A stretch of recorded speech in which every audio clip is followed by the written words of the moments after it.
രാഹുൽ ഗാന്ധിയും ആനി രാജയും നിറയുന്ന വയനാടൻ അംഗക്കളരിയിലേക്ക് കെ സുരേന്ദ്രൻ കൂടി എത്തുന്നതോടെ തെരഞ്ഞെടുപ്പ് രംഗം കൂടുതൽ സജീവമാകും. രാഹുൽ ഗാന്ധിക്കെതിരെ ശക്തമായ മത്സരം കാഴ്ചവെക്കാൻ ബി.ജെ.പി തയ്യാറാകുന്നില്ല എന്ന വിമർശനത്തിന്റെ പശ്ചാത്തലത്തിലാണ് സംസ്ഥാന അധ്യക്ഷനെ തന്നെ ഇക്കുറി കേന്ദ്ര നേതൃത്വം രംഗത്തിറക്കിയത്. വയനാട്ടിൽ കഴിഞ്ഞ തെരഞ്ഞെടുപ്പിൽ ബി.ഡി.ജെ.എസിൽ നിന്ന് മത്സരിച്ച തുഷാർ വെള്ളാപ്പള്ളിക്ക് കിട്ടിയത് 78,816 വോട്ടുകൾ മാത്രമായിരുന്നു.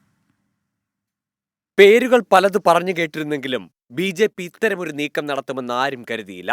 മത്സരിക്കാൻ വിമുഖത കാട്ടിയിരുന്ന കെ സുരേന്ദ്രനെ കളത്തിലിറക്കിയത് നരേന്ദ്രമോദിയുടെയും അമിത്ഷായുടെയും നേരിട്ടുള്ള ഇടപെടലെന്ന് വിവരം. ഇരുവരും ഒരുപോലെ മുന്നോട്ട് വച്ചത് സുരേന്ദ്രന്റെ ഒറ്റപ്പേര്. രാഹുൽ ഗാന്ധിക്കെതിരെ ശക്തനായ സ്ഥാനാർത്ഥി വേണമെന്ന നിർബന്ധ ബുദ്ധിയുണ്ടായത് കേന്ദ്ര നേതൃത്വത്തിന്. രാഹുൽ ഗാന്ധിക്കെതിരെ ശക്തമായ മത്സരം നടത്താൻ ബി.ജെ.പി നേതൃത്വം തയ്യാറാകുന്നില്ലെന്നായിരുന്നു നേരത്തെ ഉയർന്നിരുന്ന വിമർശനം. കഴിഞ്ഞ തവണ ബി.ഡി.ജെ.എസിന് വേണ്ട വിധം മണ്ഡലത്തിൽ ശോഭിക്കാനായില്ല. 2014 തെരഞ്ഞെടുപ്പിൽ നേടിയ 80,752 വോട്ടുകളുടെ അടുത്തെത്താൻ പോലും തുഷാർ വെള്ളാപ്പള്ളിക്കായില്ല. അതിനാലാകണം ബി.ജെ.പി ഇക്കുറി സീറ്റ് ഏറ്റെടുത്തത്. ബി.ജെ.പിക്ക് ലോക്സഭാ തെരഞ്ഞെടുപ്പിൽ ഇതുവരെ നേടാനായത് 9% താഴെ വോട്ടുകളാണ്.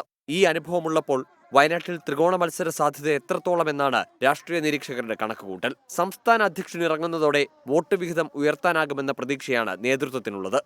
രാഹുൽ ഗാന്ധിക്കെതിരായി ശക്തമായ പോരാട്ടം നടത്താൻ എൻ.ഡി.എക്ക് സാധിക്കും. രാഹുൽ ഗാന്ധിയുടെ വിനാശകരമായ രാഷ്ട്രീയത്തിനെതിരായി ഉജ്ജ്വലമായിട്ടുള്ള തീപാറുന്ന പോരാട്ടം വയനാട്ടിൽ ഞങ്ങൾ കാഴ്ചവെക്കും.